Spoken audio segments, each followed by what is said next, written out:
se os irmãos lembram aqui, quando eu disse sobre aquele soldado na guerra que usa uma bandeirinha branca. Ele está na condição de suplicante. Ele está suplicando ao exército inimigo paz. Eu me rendo. Eu não quero mais lutar. Então, quando a gente clama, é sinal que nós estamos na condição de suplicante. Eu me rendo. Eu me rendo a Ti, Senhor.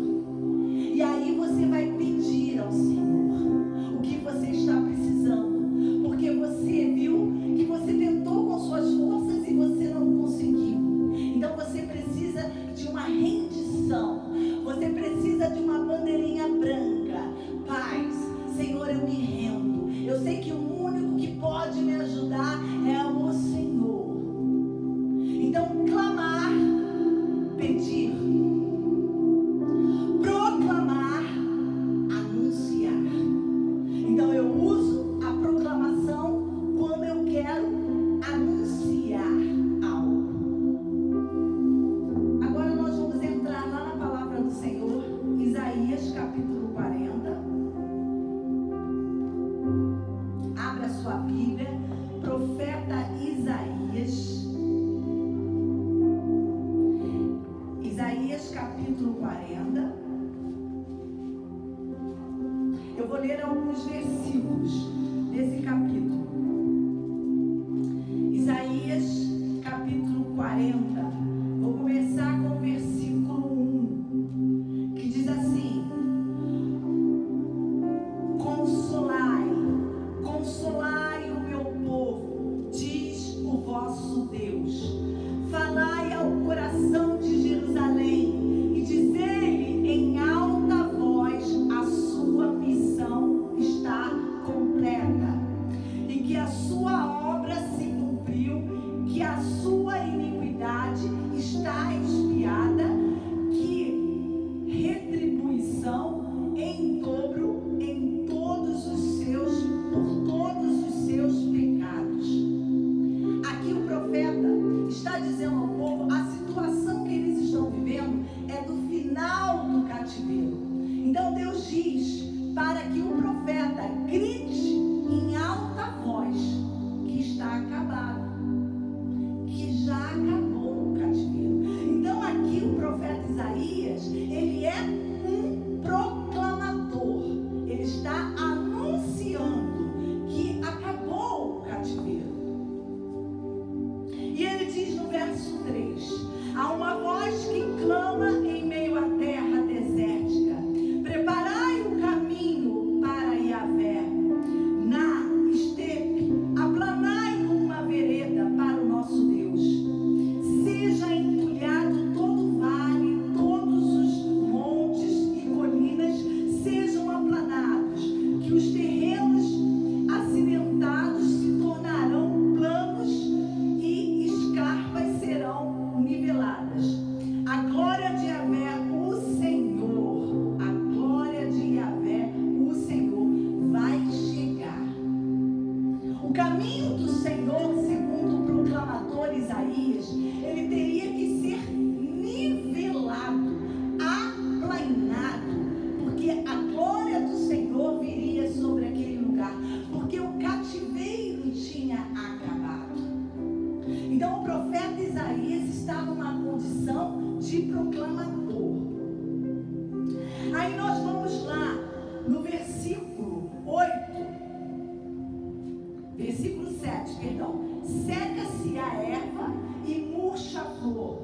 Quando o vento de Yahvé sopra sobre elas, o povo não passa de relva frágil.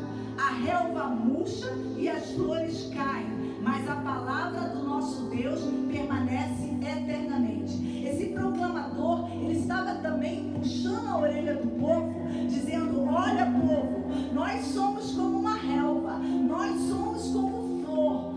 Uma flor é tão sensível, uma relva é tão frágil. Assim nós somos. Nós ficamos livres do cativeiro, mas continuamos frágeis.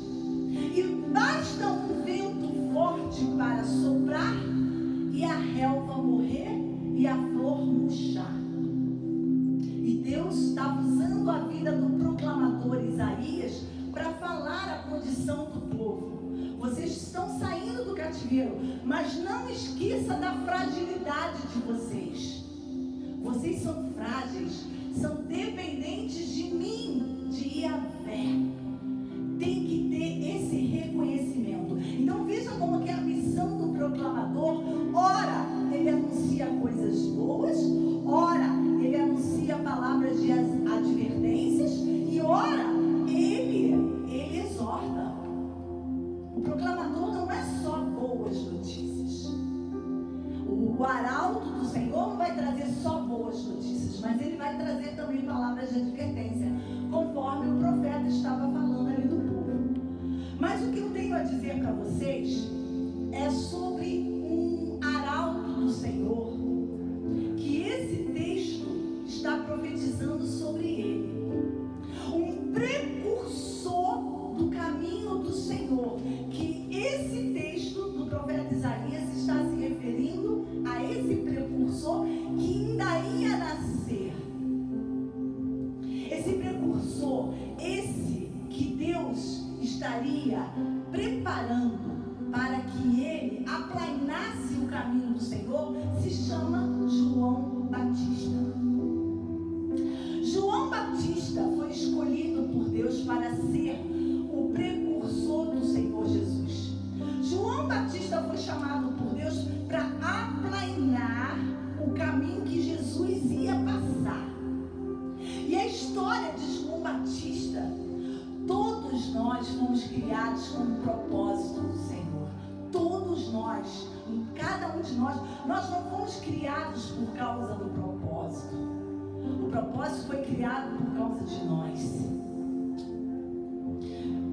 Os pais de João Batista, Zacarias e Isabel, eles eram idosos. Isabel, ela era estéril. Não diz a Bíblia qual é a idade que ela tinha. Os irmãos podem ler, conferir a história de João Batista lá nos 4 evangelhos. Todos eles contam a história de João Batista. Para resumir, para que haja um entendimento, os pais de João Batista eram idosos, sua mãe era estéril. Isso se assemelhava à história de Abraão e de Sara, que a Bíblia diz a idade. Sara tinha 90 e Abraão 100. E eles tiveram um filho na velhice, Isaac, que representava a grande multidão que o Senhor ia fazer nascer daquele casal. Eles seriam pais de uma grande multidão. Mas voltando para Zacarias e Isabel, idosos, Isabel estéril. Mas eis que o anjo visita Zacarias no templo. Zacarias era um sacerdote. Zacarias entra no Santo dos Santos, num lugar que só era permitido aos sacerdotes. E ali aparece para ele um anjo, Gabriel. Chega para Zacarias e diz que ele vai ter um filho com Isabel. E Zacarias duvida e diz: como vai ser isso? Me dá um sinal, porque é difícil de acreditar. Como falta fé em nós, apesar de ouvirmos tantas coisas a respeito do nosso Deus, quando chega na hora do nosso milagre, a gente duvida também. Zacarias conhecia a história de Abraão e de Sara, mas mesmo assim ele duvidou. E aí Deus manda que o anjo o discipline por essa dúvida, e a sua fala é tomada. Zacarias não consegue falar mais. Ele sai do Santo dos Santos e as pessoas querem ouvir o que Deus falou com ele ali. Ele não consegue dar uma palavra, porque duvidou, porque não creu. E eu me lembro, quando eu vejo essa situação de Zacarias, Jesus pede um figo e ela não tem um figo. Ela não produziu um figo. E o Senhor amaldiçoa aquela figueira, porque a figueira tinha que dar um figo para o Mestre, para Jesus. Isso se refere a nós. Nós temos que florescer, nós temos que dar frutos no tempo e fora do tempo, porque é o Senhor que nos pede. Não podemos dar desculpas. Quando o Senhor chegarmos diante de Deus, cadê os nossos frutos? Senhor, não era o tempo. E o Senhor vai nos amaldiçoar. Vamos ser jogados no lago do fogo. Porque nós não temos que dar essa desculpa, porque a nós cabe darmos frutos no tempo e fora do tempo. E Zacarias ali, ele é disciplinado. Ele não morreu, Deus não o executou ali, não desceu um fogo do céu e consumiu Zacarias. Não. Mas Deus colocou um bloqueio na sua boca para que ele não falasse. Acho que talvez Deus falou assim: Zacarias, eu não quero te ver falando. Você fala demais. Eu quero te ver meditando, refletindo em mim tudo aquilo que você viu sobre mim, que você aprendeu sobre mim, porque você não entendeu nada. Porque eu te anuncio um milagre e você duvida. Então você precisa conhecer mais de mim. E eu me lembro, nesses 2 anos atrás de pandemia, onde as igrejas se fecharam e nós tivemos que cultuar a Deus dentro da nossa casa. É como se Deus tivesse feito a mesma coisa conosco. Olha, vocês vão aprender agora a me cultuar, porque vocês não estão entendendo nada do que está acontecendo dentro da igreja. Agora eu vou colocar vocês aí dentro da casa de vocês, da intimidade de vocês, com a família de vocês, para vocês aprenderem o que é me cultuar. Qual o momento que vocês têm que me cultuar? Todo momento. Não é só na igreja, mas é em todo momento. E aí, Zacarias volta para casa, mudo, sem falar nada. E ali ele tem contato com a sua mulher, relacionamento sexual, e ela engravida. E quando chega ao 6º mês de gravidez de Isabel, ela recebe uma visita. Maria vai visitar a sua prima Isabel. E Maria já tinha recebido a visita do anjo dizendo que ela iria conceber. Maria já estava com Jesus no seu ventre. E quando Maria chega para Isabel, e Maria põe a mão na barriga de Isabel, que era uma barriga de 6 meses, coloca a mão e abençoa, diz a palavra de Deus que a criança começa a se agitar dentro de Isabel. E Isabel, sem saber da gravidez de Maria, ela fala: bendito és o teu ventre, daquele ser que você carrega dentro de você. Isabel não sabia, Maria ainda não havia contado para ela da visita do anjo. Eu estou contando tudo isso para vocês verem como João Batista, ele foi gerado por Deus por causa do propósito. E Deus tinha dito que ele seria cheio do Espírito Santo dentro do ventre da sua mãe.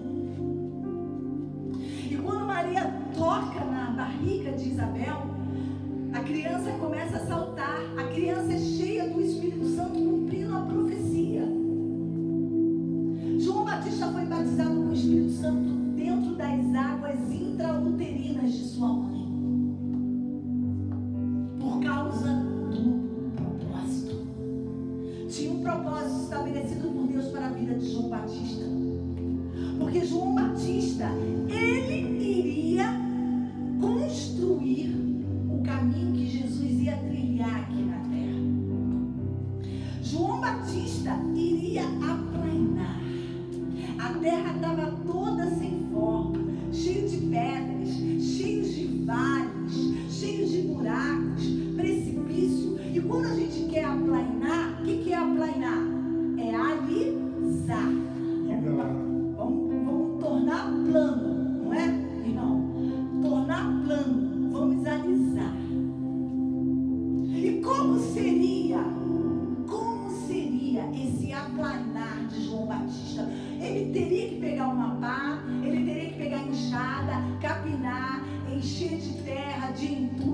depois vir com a plana, alisar. Seria esse físico?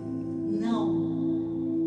Porque a terra que o Senhor está falando seria o nosso coração.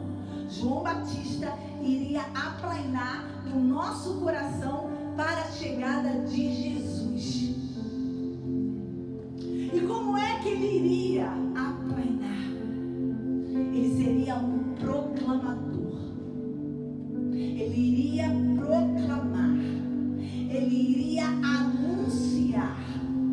Proclamar e anunciar o quê? O arrependimento. Irmãos, o coração de pedra não pode ser aplainado. Tente aplainar um pedregulho. Vai conseguir aplainar um pedregulho? Agora tente aplanar a terra fofa. Não é muito mais fácil? Muito mais fácil? Então João Batista tinha uma missão muito difícil, porque ele tinha que tornar o coração das pessoas numa terra fofa, para que ela fosse aplanada, para que Jesus entrasse ali dentro daquele coração e caminhasse dentro daquele coração. Como seria isso? Seria através da proclamação do arrependimento. Arrependimento de quê? De tudo que desagrada a Deus que o povo fazia naquela época. O povo conhecia Yahvé, o povo conhecia a Torá, o povo conhecia os mandamentos, mas o povo desobedecia a Deus. O povo pecava, o povo se deixava ser enganado pelo diabo. Tanto é que João vai falar, vai chamar o povo de raça de víboras, porque era uma geração de serpentes ali, ó, um contaminando o outro, coisas, práticas erradas. E João Batista tinha que vir com a proclamação do arrependimento. Arrependei-vos, arrependei-vos, é chegado o reino de Deus. Arrependei-vos dos seus maus caminhos, das suas práticas erradas. Arrependei-vos da sua religiosidade falsa. Arrependei-vos, filhos contra pais, pais contra filhos. Arrependei-vos da prostituição. Arrependei-vos da idolatria. Arrependei-vos. E João Batista tinha que falar de maneira com que as pessoas se conscientizassem dos seus erros. Por isso que ele chamava de raça de víboras, para mostrar a elas que elas estavam completamente contaminadas pelo diabo. Aquilo que elas faziam é porque elas se deixaram ser cheias do veneno de Satanás. E elas precisavam de um quebrantamento. O quebrantamento, ele quebra qualquer coração de pedra. Qualquer pedregulho, o quebrantamento quebra.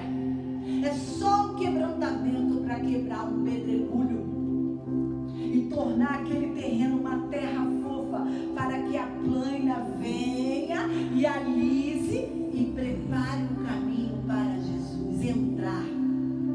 E mais tarde, para o Espírito Santo morar.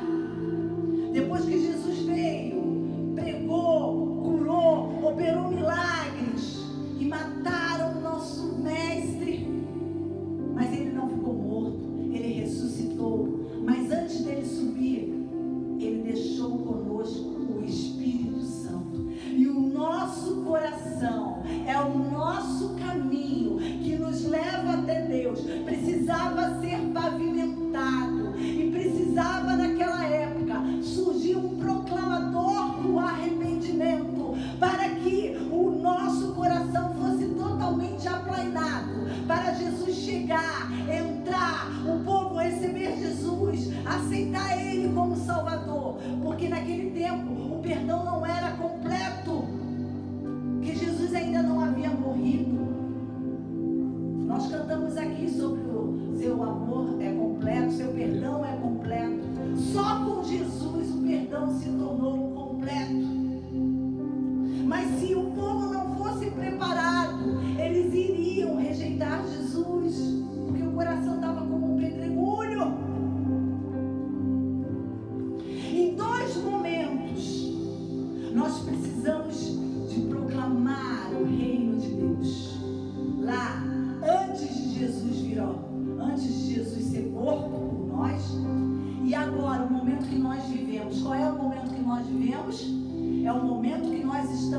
esperando a segunda vinda de Jesus. Esse é outro momento que nós precisamos receber o dom de proclamadores. O dom de proclamadores. Porque a missão agora, João Batista passa a missão para nós. João Batista, cumpriu a sua parte. E ele morreu. Ele foi decapitado. Arrancaram a cabeça dele porque ele foi quebrantar o coração, né, de Herodes, dizendo que Herodes estava numa prática errada de adultério com a sua cunhada. E por causa disso, João Batista perde a cabeça, morre. Mas ele morreu, mas ele cumpriu o propósito.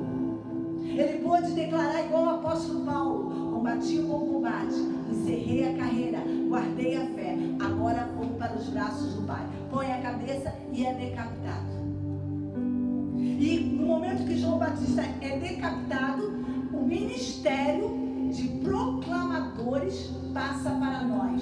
Nós quem? A igreja. Agora é com a gente, é comigo, com você. A igreja do Senhor tem a incumbência de sermos proclamadores da segunda vinda do Senhor Jesus. Jesus vai voltar e vai ser um abrir e fechar de olhos. A trombeta vai tocar e ele não vai vir aqui na terra, ele vai ficar nos ares recebendo a igreja dele. E nós temos que proclamar o reino de Deus, proclamar a salvação através de Jesus Cristo, proclamar a volta do Senhor Jesus. Agora é comigo e com você, o ministério de proclamadores. E Deus te chama hoje. Eu não sei aonde você está. Se você está aqui na igreja, se você está na sua casa, se você está no seu trabalho, se você está na rua, se você está numa condução. Eu não sei da sua vida, mas sei uma coisa, que Deus permitiu você ouvir essa palavra, porque Ele te chama. Ei, é com você.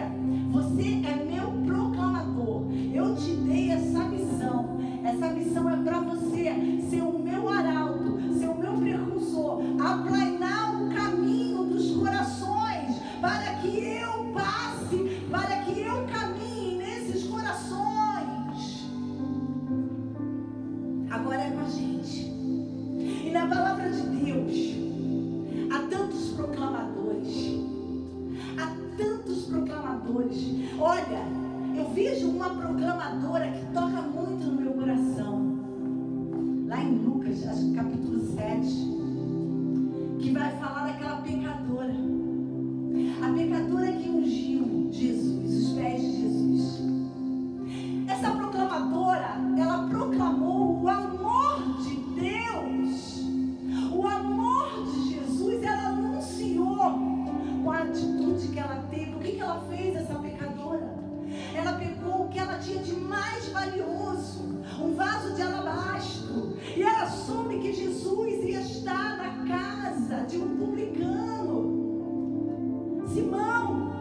Jesus foi convidado para cear, e quando ela soube, ela era pecadora, ela não era convertida ainda, ela não era membro de uma igreja, ela não era uma missionária, ela não era uma pastora, ela era uma pecadora. Mas ela ouviu que o mestre estaria na casa de Simão. E aquela mulher enfrentou todos os obstáculos para chegar nessa residência. Em primeiro, porque ela era uma mulher. E diz que ela era uma pecadora. Mas ela chega até lá. E segundo a palavra, a mesa já estava posta, todos assentados, deitados, porque a mesa naquele tempo era baixa. Jesus já estava deitado ali, todos conversando, e diz a palavra que aquela mulher chega por detrás de Jesus. Jesus devia estar deitado, ela chega por detrás, né, meio na lateral dos pés. Ela deve andar de quatro, se inclinar. Ela pega ali uma bacia, um vaso de alabastro, derrama aquela essência, aquele aroma que deve ter perfumado todo o ambiente.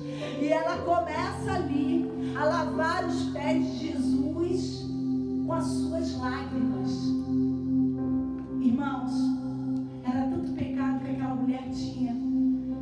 só cabia a ela chorar, porque ela estava sendo digna de tocar os pés de Jesus, do Mestre, a quem ela reconhecia como aquele que poderia ajudar a vida dela.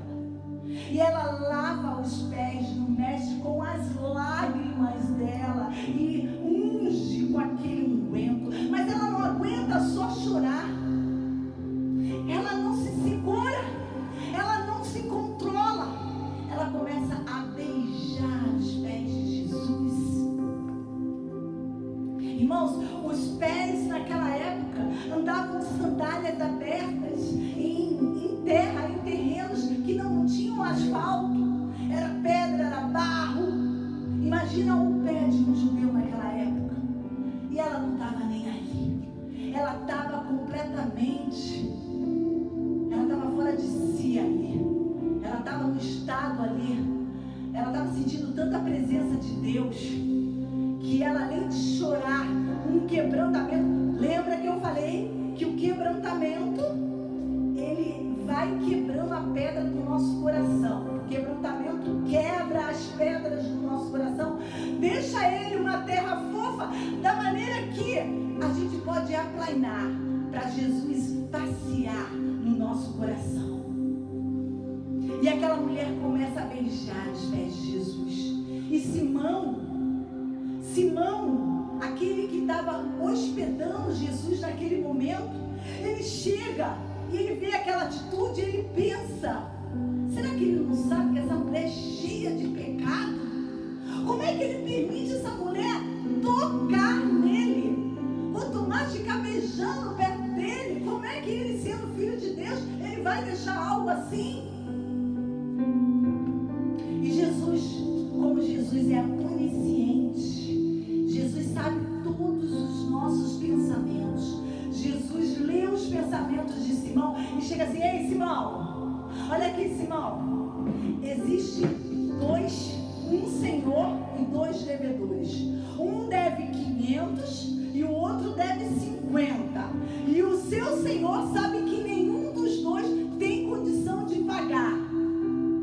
E ele chega: perdoados estão o que deve 500 e o que deve 50. Eu os perdoo, vocês não precisam me pagar. Simão, quem vai amar mais a esse senhor? E Simão, logicamente, aquele que devia 500, né? Porque ele devia muito mais. Exatamente isso. Sabe por que ela está demonstrando esse amor, Simão? Simão, desde que eu entrei aqui, Simão, tu não me beijaste com ósculo santo, como é costume de todo judeu. Essa mulher não para de beijar meus pés. Tu nem ofereceu água, Simão, para lavar os meus pés. Ela lava com as lágrimas dela. Tu não me ungiu a cabeça, Simão, que é o hábito de todo judeu quando recebe outro.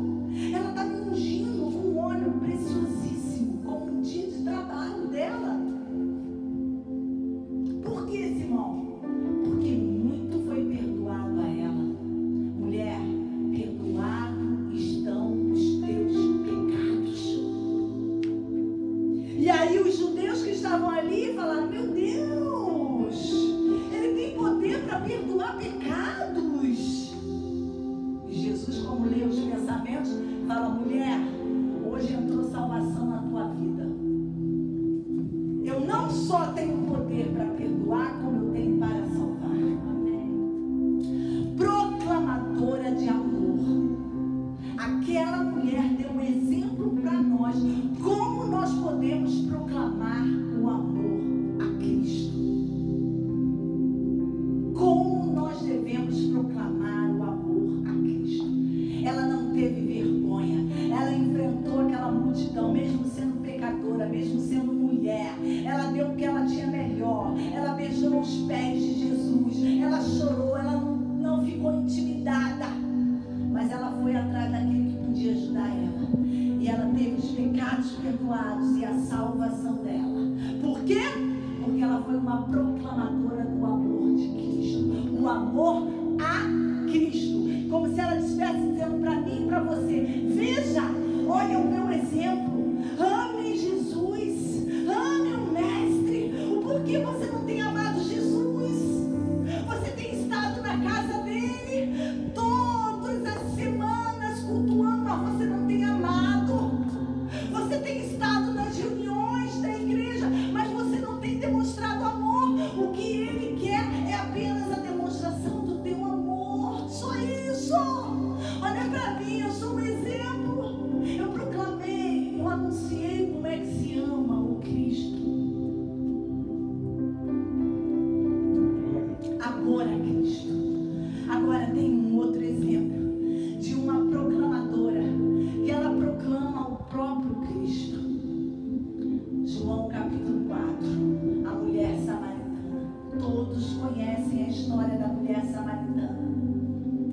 também uma pecadora, viu? Que saía no horário de meio-dia para ir no poço pegar água, para que não encontrasse outras mulheres no caminho e ninguém ficasse acusando ela dos pecados dela. Por isso ela saía exatamente meio-dia, na 6ª hora do dia, para que ela não fosse reconhecida, para que o poço estivesse vazio, sozinha ali, e pegasse a sua água. Mas naquele dia, aquela samaritana não sabia que aquele dia foi programado para que ela tivesse um encontro com o libertador da vida dela. Talvez ela saiu como todos os dias ela saía, olhava, tem gente na rua, tem mulheres lá, e não, o poço está vazio, eu vou agora, se cobria e ia. Mas nesse dia ela não sabia que ia ter uma pessoa esperando por ela.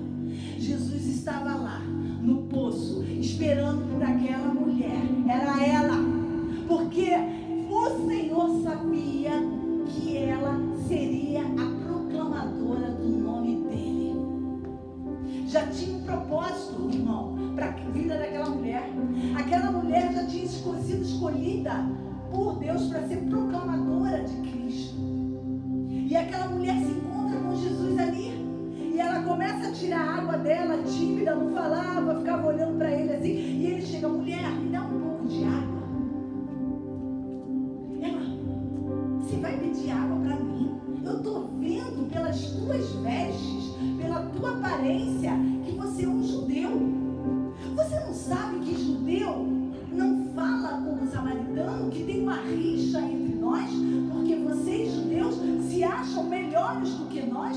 Vocês acham que nós somos contaminados e vocês são os puros, os santos? E você vai me pedir água da minha vasilha? Você está louco? Nenhum judeu faz isso.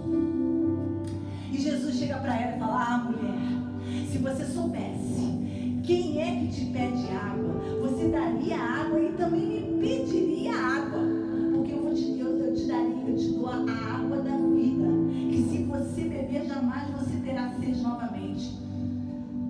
Mestre, essa água existe? Existe essa água que eu vou beber e não vou ter mais sede? Existe.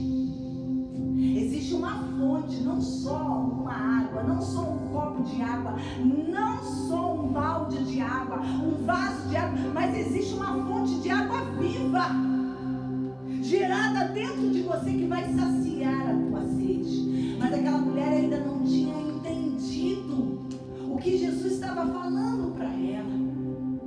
E Jesus chega para ela: mulher, chama lá o teu marido. E ela saiu, talvez sem ela pensar. Ela falou: mas eu não tenho marido. Ah, você foi verdadeira. Porque você foi verdadeira, você vai ser abençoada. Isso não está na Bíblia, mas imagino eu. Porque aquela mulher foi verdadeira, ela recebeu a bênção dela. Ela poderia ter escondido, falado uma mentira, mas ela falou a verdade: eu não tenho marido. E Jesus falou: tu foste verdadeira. Já tivesse 5, não é verdade, mulher? E esse que você está agora não é teu marido.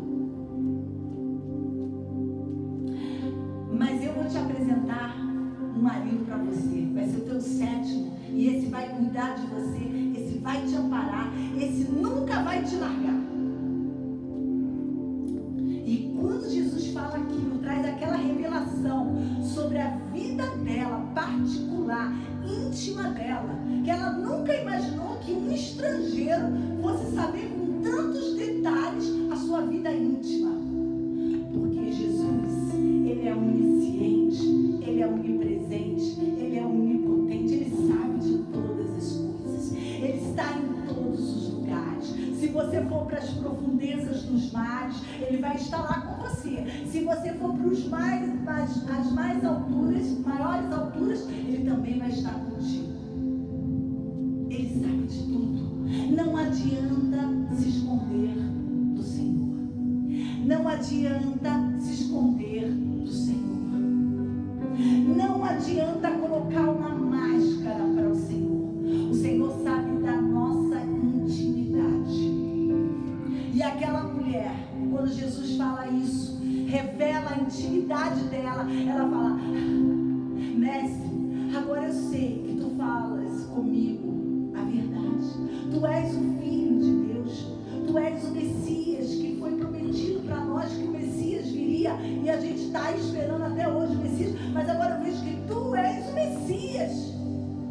E aquela mulher foi para a cidade proclamar Cristo. Como é que ela fez isso? Gritando, bradando: gente, vocês não sabem, eu encontrei o Messias, ele é o prometido, chegou o prometido, aquilo que nós sempre ouvimos, que o Messias viria nos salvar, ele chegou, ele está ali no poço de Jacó, vamos lá, ele falou tudo sobre a minha vida, ele sabe tudo sobre mim, ele é o Messias. Proclamadora de Cristo, proclamadora do reino de Deus. E aqueles homens foram até Jesus, e Jesus falou ali com eles, e eles falaram: Senhor, não vai embora não, Senhor, por favor, não vai embora, vamos lá para a nossa cidade e pregue, fale essa palavra para todos os moradores da cidade. E diz a palavra de Deus que Jesus ficou dentro de Samaria 2 dias, e toda a cidade ouviu ali, através do brado de uma mulher proclamadora de Cristo. E Deus te chama: eu quero você hoje, mulher, eu quero você hoje, homem, eu quero você hoje, jovem, eu quero você hoje, criança, proclamadora, proclamador do meu reino aqui na terra. Eu estou voltando, mas eu só volto quando todos ouvirem falar de mim. Eu preciso que você exerça o chamado pelo qual eu te criei, ser proclamador do meu evangelho. E eu não poderia deixar para terminar que existem os proclamadores do Espírito Santo. Existem os proclamadores do Espírito Santo. Vamos abrir a palavra de Deus lá no livro de Joel, capítulo 2. Joel, capítulo 2.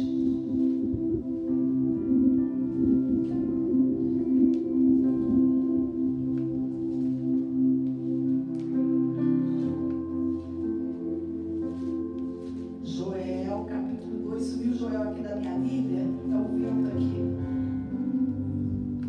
Joel, capítulo 2. Achei Joel. Joel, capítulo 2.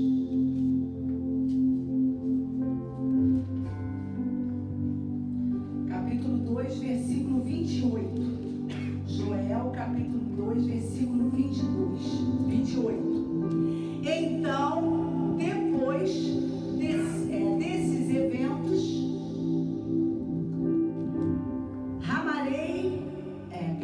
depois desses eventos, que está um pedaço aqui essa Bíblia, então, depois desses eventos, o Espírito Santo descerá sobre todos os povos. Os seus filhos e as suas filhas profetizarão, os idosos terão sonhos e os jovens ganharão visões. Joel é o proclamador do Espírito Santo. Ele está proclamando a descida do Espírito Santo, que virá sobre todos. E essa proclamação, ela foi cumprida em Atos capítulo 2, lá no dia de Pentecostes, que o Espírito Santo desceu sobre todos. Porque lá no profeta Joel, o Espírito Santo ainda não estava aqui conosco. O Espírito Santo desceu sobre nós quando Jesus ascendeu e deixou o Espírito Santo dele conosco. Mas Joel, 400 anos antes dessa palavra ser cumprida, antes do Espírito Santo vir para a terra, Joel já era um proclamador do Espírito Santo. Por que eu e você, que temos o Espírito Santo dentro de nós, não exercemos o ministério de proclamadores do Espírito Santo? Como é que é isso, pastora? Proclamarmos o Espírito Santo. Vai orar com o crente, põe a mão na cabeça dele. Se ele não for batizado com o Espírito Santo, peça ao Senhor, batiza-o com o Espírito Santo, reveste, desça sobre ele o Espírito Santo e o envolva.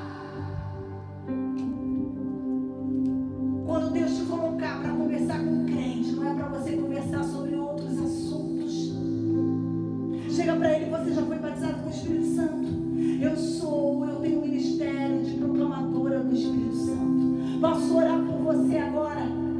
Desça sobre ti o Espírito Santo. Desça sobre ti o Espírito Santo. Desça sobre ti o Espírito Santo.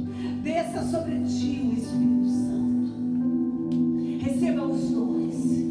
Fale a língua dos anjos.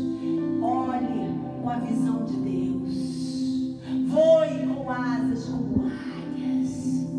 Receba o apoderamento de Deus. Repreenda demônios na autoridade do nome do Senhor Jesus. Mande doenças embora no nome do Senhor Jesus. Pregue a palavra com a autoridade de um pregador. Mas para isso tu tem que ser batizado no Espírito Santo. Nós fomos chamados para sermos proclamadores do Espírito Santo. Prepararmos os corações para o recebimento do Espírito Santo. Porque a profecia de Joel também é para os nossos dias. Se nós queremos um avivamento, se nós queremos vidas sendo avivadas, cheias do Espírito Santo, estamos esperando o quê? Estamos de braços cruzados. Vamos aplanar o caminho. Vamos aplanar com a palavra de quebrantamento, de arrependimento, de perdão pelos nossos pecados, de cura divina, de cura interior. Vamos orar pedindo o batismo com o Espírito Santo. E vamos ver os frutos aparecerem.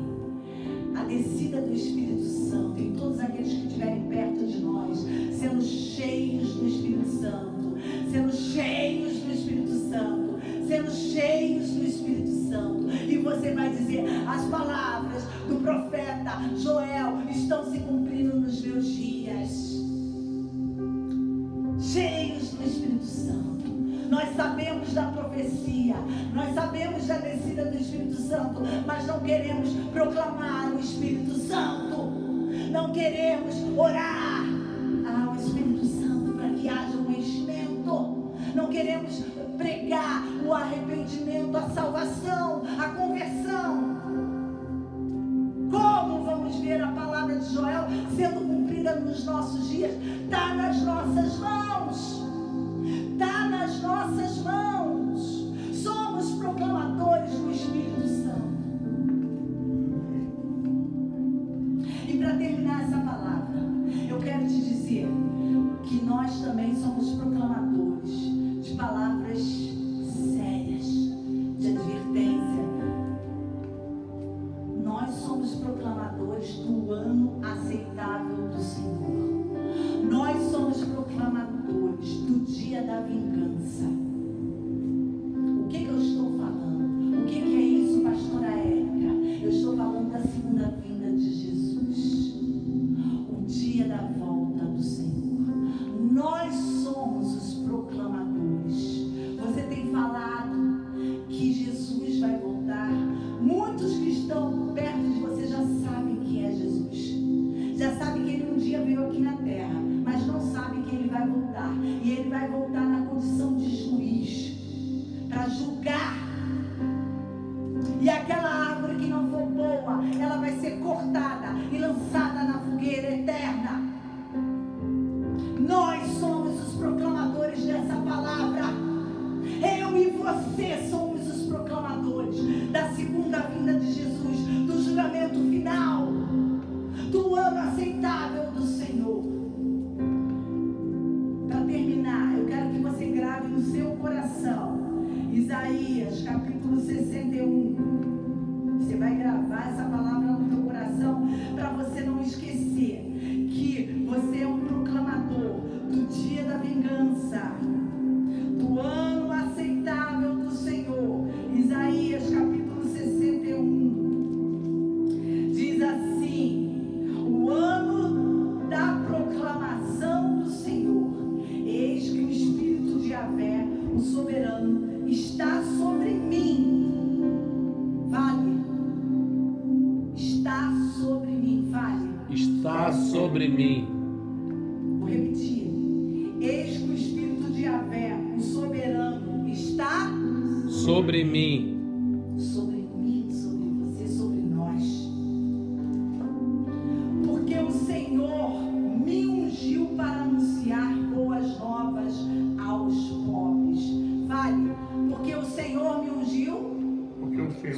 surgiu para anunciar boa nova aos pobres.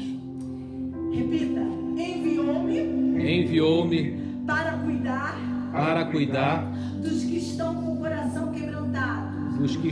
coração quebrantado. Proclamar liberdade aos cativos e libertação do mundo das trevas aos prisioneiros da escuridão, para anunciar a todos o ano aceitável de Yahvé. Isso é a primeira vinda. Agora a segunda vinda.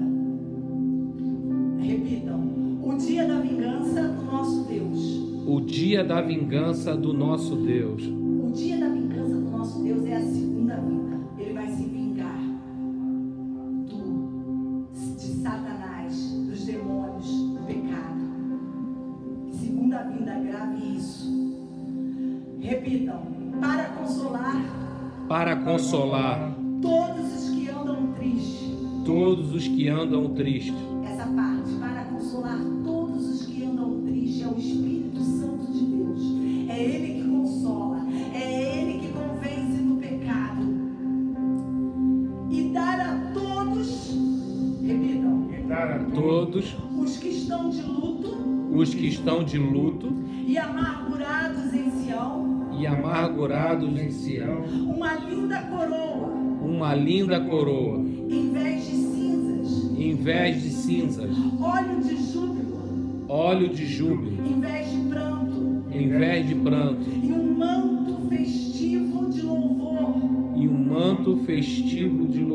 em lugar de um espírito abatido. E eles serão chamados carvalhos de justiça. Agora você vai dizer: e eu serei chamado carvalho de justiça.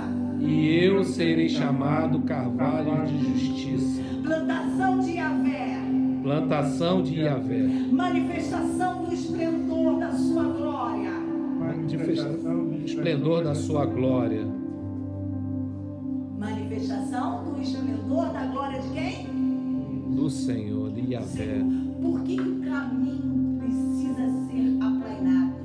Para a manifestação da glória do Senhor. Para a entrada triunfal de Jesus no caminho da tua vida.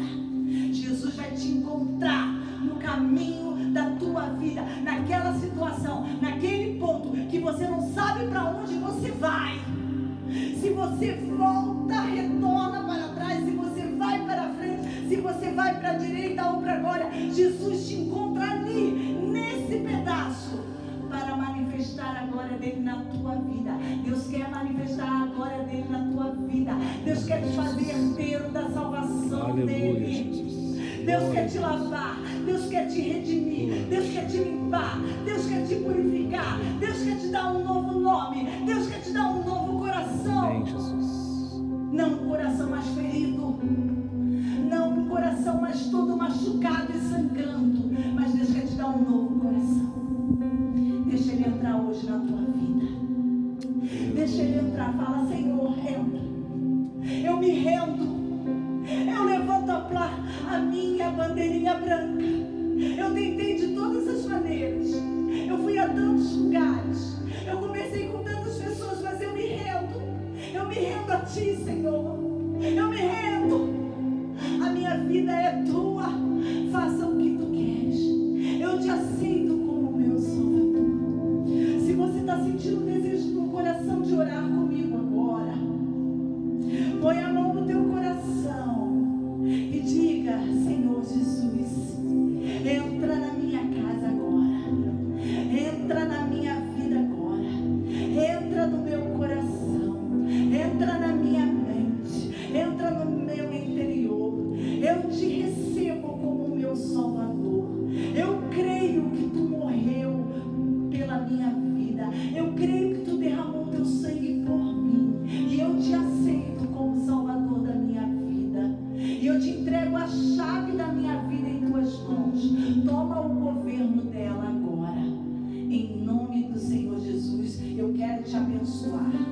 caminhos maus, Senhor.